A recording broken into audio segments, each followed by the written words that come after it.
Since 2017, the Italian Wine Podcast has exploded, recently hitting 6 million listens.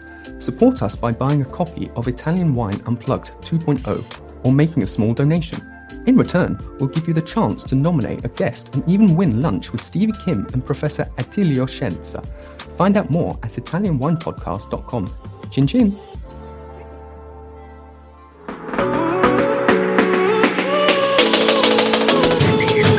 Welcome to The Next Generation with me, your host, Victoria Cece. This is your podcast to learn about all the cool things Italians 30 and under are up to in the food and wine scene. And yes, that includes all the best things to eat. Hello, everyone. Welcome back to another episode of The Next Generation. Today we have a lovely guest on straight from Boston. I know that doesn't sound very Italian, but there are many Italians and Italian Americans there. Today we are speaking with Thomas Ranucci, also known as Maso or Tommy, whatever you like to call him. Ciao, Thomas. Ciao, come stai? How's it going? It's going well. How are you? I'm doing well. Beautiful Friday, October 13th day in Boston. But yeah, excited to be here. Thanks for having me. I know. Thanks for bringing it up. It is Friday the 13th. This is an extra spooky episode. Very spooky. I know. We're going to be talking about all the things that lie below Rome. A little spoiler for whoever's listening today. So on that note, we have much to talk about today, much to learn about from Thomas and Maso. I think I like Maso better now that I'm saying your name more. I'm going to call you Maso. Yeah, that's cool. It sticks. Like my cousin, he gave me the nickname of it a few years back, and I was like, that's sticky. I like it a lot. So yeah, let's go with that. I know, a sticky nickname. I get it because in high school, you probably read my last name and you're like, in English it's Cece, but in Italian it's Cece.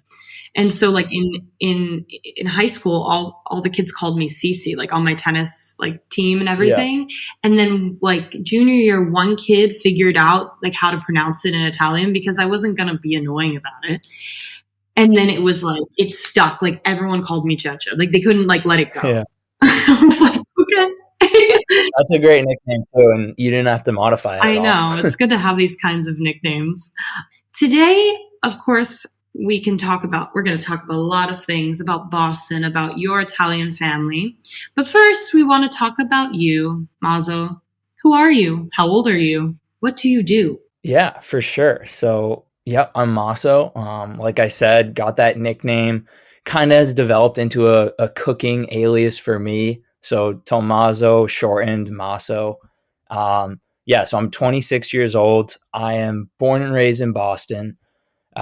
So kind of a typical product of Boston where I got my dad who's all Italian, my mom's all Irish. So that's kind of my background there. Born and raised ever since, my nonno and nana came over on the boat from Italy. So yeah, been based here, been doing a lot of traveling, but, Boston's always been home base.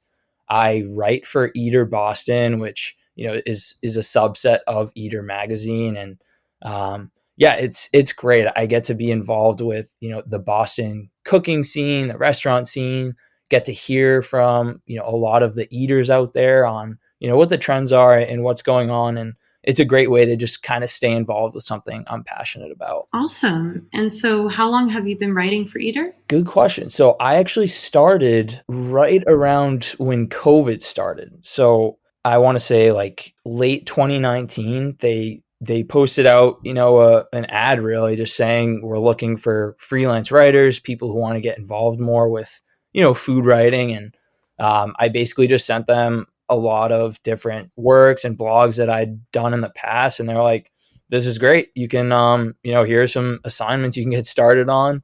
So I've been writing with them, off and on since then. So, almost 4 years now. And is there like a favorite thing you've written about or like the funniest thing you've written about?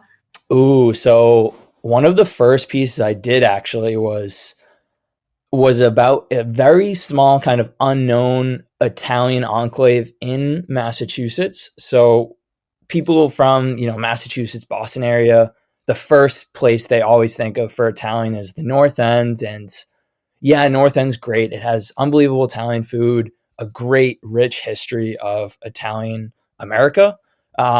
But there's a little enclave just outside the city on the Newton Watertown border. So it's about 15 minutes outside the city, and it's called Nonantum.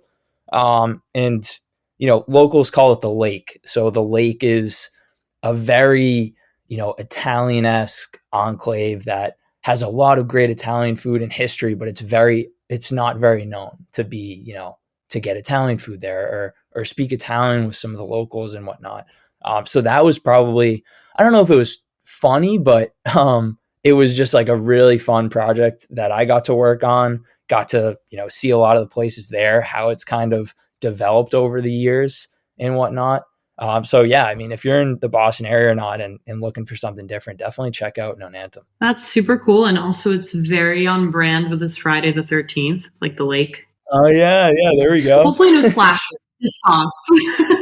Yeah, we're going to keep referencing that. Or I don't know. I know that everyone starts that argument in something that we're both Italian American, that you hear all the sauce or gravy thing, which is just foreign to Italians over here. But like that is there? I don't even know in Boston. Do you call it sauce or gravy? My understanding is that gravy is a big New York, New Jersey thing. Up here, I'd say 99% of people are sauce people, myself included.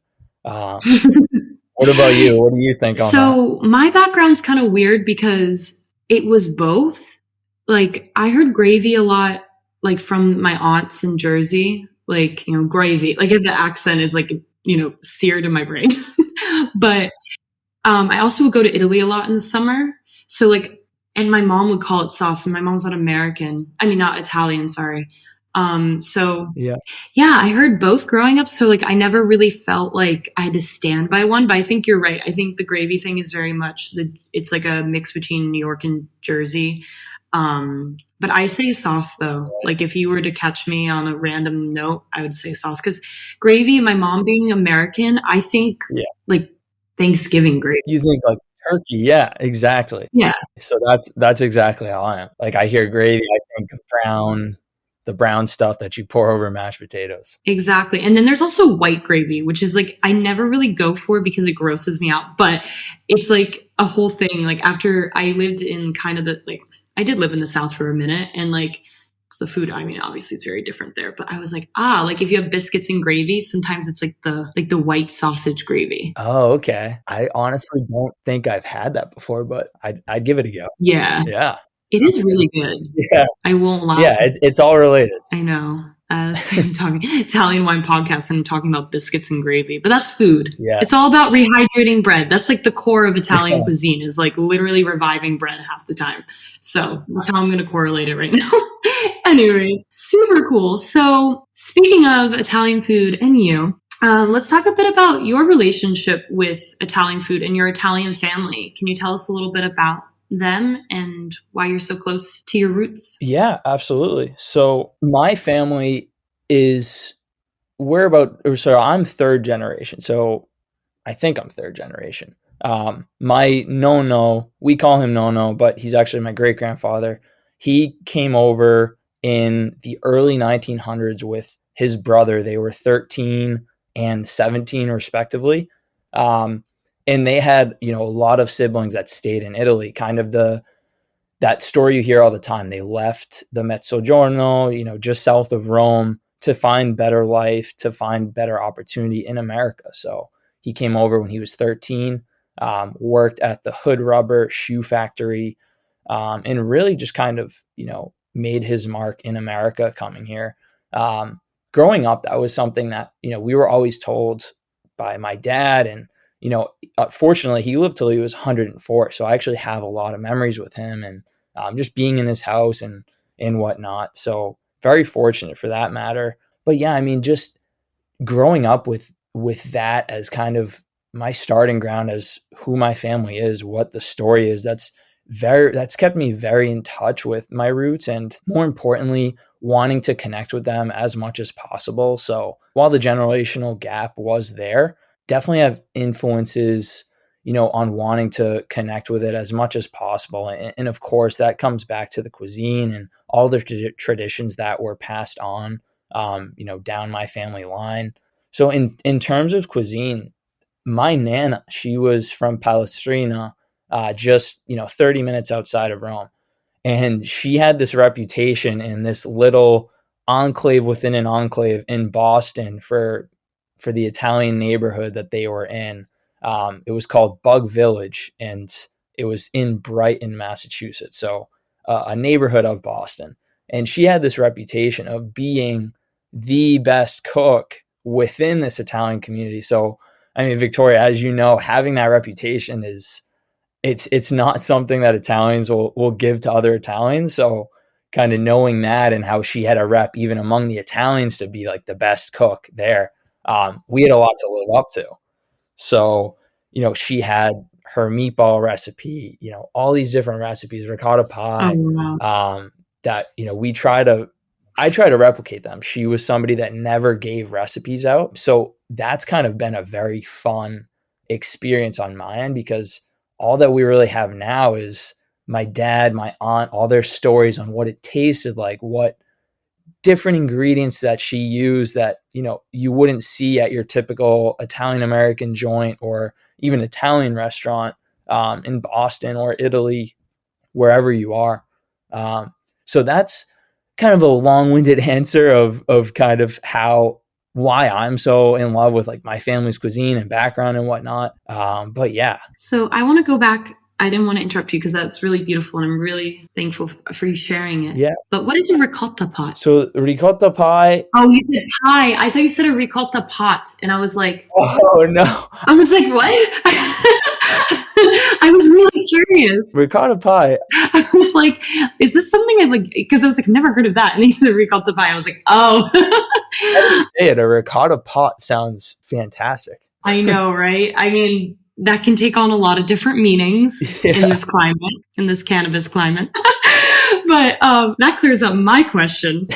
But I think that aspect of storytelling and carrying down those traditions, because I totally understand there's just things that, people in your family make it. And it's not the recipe, it's the method. And like, as everyone says cheesily, it's like the love that they put into it. Yeah. And I think it's so nostalgic for that way, because even though it's so special, it's so sad because you can't like, you'll never replicate it, but you can always like have that memory. Absolutely. But that's so special. I mean, except the ricotta pie, not pot.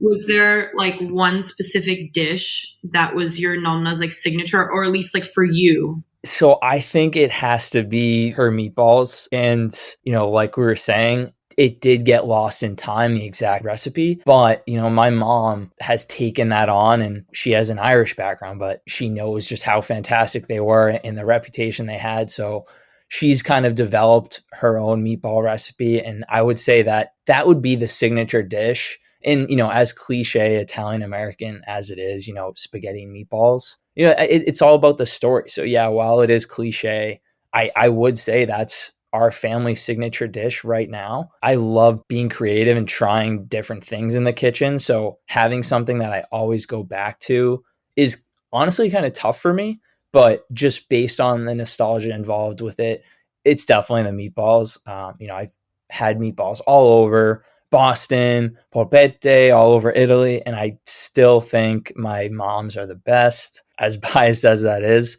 But yeah, that would definitely be our signature dish in our family. I mean, trust me, it's the same thing over here. Like everybody's mom or nonna makes the best whatever it is of that area. And like, that's just going to be how it is. Like, you know what I mean? And I think for like, I totally get you, because my nonna made the best meatballs, and I'm not going to argue with you on here about it, because we can't transfer the tastes and the aromas. Right. That is one thing that actually was just talking about it the other day, that like I can make them really well, but like the way, what I think it is, and you probably feel similarly, is that the pot of meatballs, and with my nonna, it was mostly meatballs, but then she had the salsiccia and then a bit of brajol in there.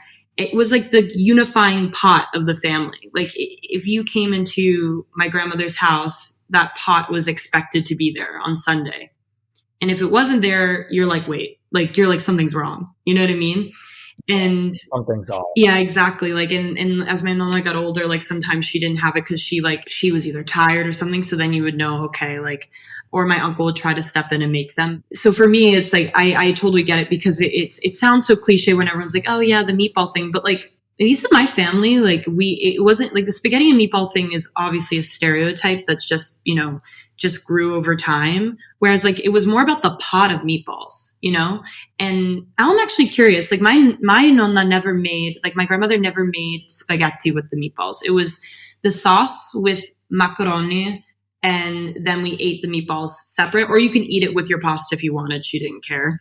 But what pasta did you guys eat your meatballs with? Yeah, so Or like the sauce? That's a great point, and it's so true how the pot of meatballs transcends food or just pure nourishment. It has way more meaning, and like you said, like coming home and just seeing it on the stove and brings everyone together. There's just so much more emotion involved than the actual food itself. We did it the spaghetti and meatballs way. So we served them with the spaghetti. Recently, I do like homemade pasta with it, which is awesome. When my Nana did it, she would do kind of like how you would do it in Italy. So there'd be the pot, all the different meats inside simmering away, cooking into this just pure deliciousness. And then you would have those separately, but you could use like the sauce that had been cooking all day and serve that with macaroni or whatever first course was there. So yeah, that's another way it's kind of evolved. So we've even more Americanized it, just doing the traditional, like serve it over spaghetti and there you go.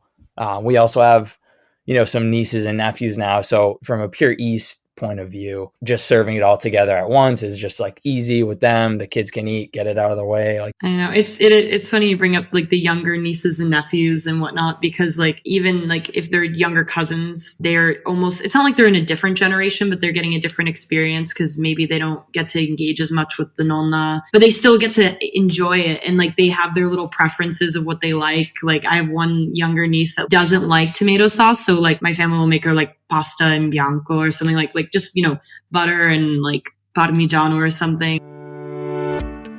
Wine to Wine Business Forum. Everything you need to get ahead in the world of wine. Supersize your business network. Share business ideas with the biggest voices in the industry.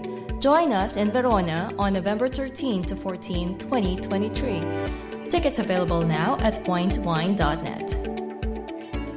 And I think that's the most beautiful part about food. I'd love to hear your thoughts on this because you are a food writer, and food writing now requires social media engagement, as we know.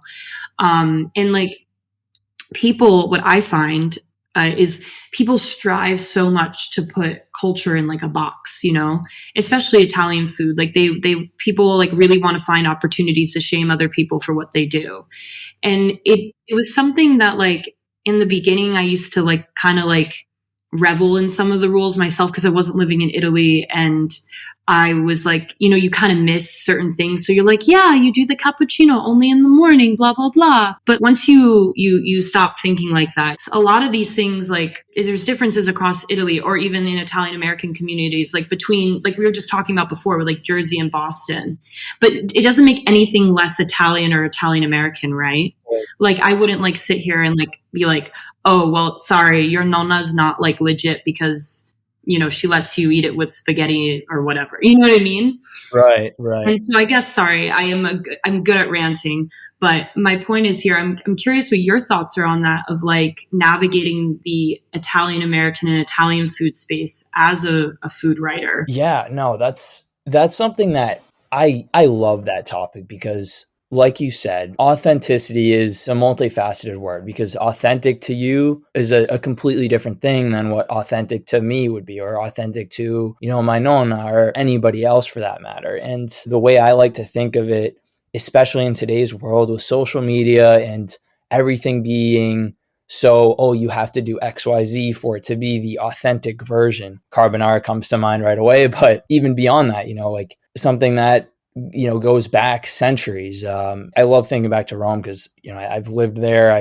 I love the food there, and, some of the dishes that exist there. What is authentic then could be completely different to what's authentic now. So I think the biggest message that I try to deliver to people when this whole topic of authenticity and like tradition comes around is keeping an open mind and keeping open ears. So you really want to hear what makes something authentic. So yeah, like spaghetti and meatballs, what's authentic about that? Think beyond the recipe. What's the story behind it? What is it that makes this authentic to you? And there's like we said, there's a lot of answers to that. So there really isn't a right or wrong. It's more of a hear what they have to say, hear what they're cooking, hear what they're eating, hear what they have been eating, and then listen to why that's authentic to them, or why that is a recipe, why it stood the test of time, why it's still here. And of course, with social media and people in the creativity and people, not only cooks, but the people eating the food, there's always going to be different renditions of these authentic recipes that come out. And of course, you're going to hear the social media warriors that are out there, this isn't authentic, this isn't that. And, while it's good that they're holding true to a certain value that they're familiar with, it does kind of stunt the evolution of food and, what food comes to over the years, because, carbonara wasn't a thing 200 years ago. This is something that's relatively new, and that's something that only really emerged because of this change to authenticity, this creativity that's involved with food. We're ranting, but we are Italian, so we love to talk. No, 100%. You more have the platform to rant because this is an interview to showcase you. I'm here to listen to all of it, and everything you said. It's super important, and of course bringing up carbonara because that's probably the most controversial dish of Italian cuisine at the moment. And I'm very happy that you brought up the fact that of the newness of a lot of Italian dishes, of a lot of Italian cuisines, because, World War II did a number on Italy, and then the economic miracle after, the way that affected it, it really defined a lot of the dishes, or at least set their evolution, like carbonara. And so I think it's really important, it's exactly like you said, is to listen and not come in with already a judgment or as I say, a way to shame somebody because you have another opinion. It's understand why to them this dish matters, why they chose the ingredients, and have a conversation. Because food is constantly it's its own culture. It's always evolving and adapting. And I think that's why I think it's so ironic because people love Italian food so much because it's so diverse and there's so much to enjoy. Like, of course you love pasta because it's good, but you love it because there's like a bajillion kinds of pasta, you can never get bored. But the reason there's a bajillion kinds of pasta is because of all this change that's happened in this one small area that's Italy itself is just a bit bigger, I think, than Arizona. Yeah, relatively. It's a small spot with just concentrated with all this different stuff that we're talking about, Exactly. And I'm glad also that, and you mentioned before your family's from, my family being from a similar area. The area our families are from, in the province of Frosinone, is such an interesting place because it's right south of Rome. It was under the kingdom of two Sicilies to an extent, Palestrina, maybe not, but where you're saying your grandfather was from, Valle Corsa? Or? Yeah, so when he came over, it was still considered Campania.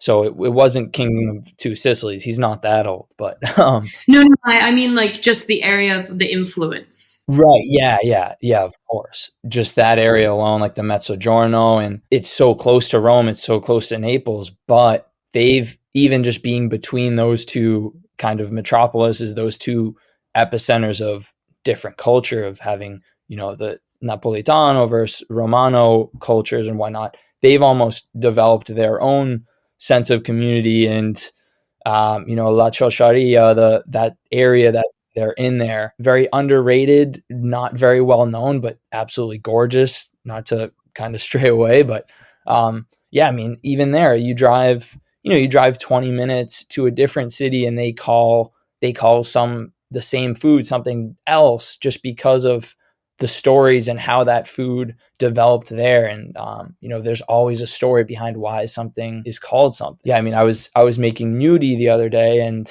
that's just means naked. And it just translates to the naked part of the ravioli without the pasta. So that in itself is a story of why something is called something. It's also fascinating. Yeah, there's so much. And like, you made me think of pasta fagioli, because where my family is from, they call it lagane fasul. Okay. Because lagane is like the pasta they make there, which is like short, but like thick, almost like a wider tagliatelle, but not quite pappardelle. No, and you're absolutely right. And going back to the aspect of the storytelling, like from your perspective with this new generation of eaters and drinkers, Yeah. what do you find that they're going towards? What makes them interested in eating Italian food or drinking Italian wine? That is a great topic that I've dove into just kind of in my own thoughts and in my own writing and whatnot. But I think there's a trend towards this very ambiguous, authentic word. So,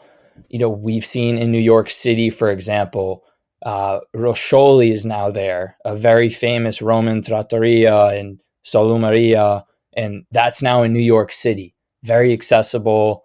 People see that, say, wow, this is a top tier restaurant, food spot in Rome. Now it's in the palm of my hands in New York. I can take the T here and go get authentic Roman food, whatever that is.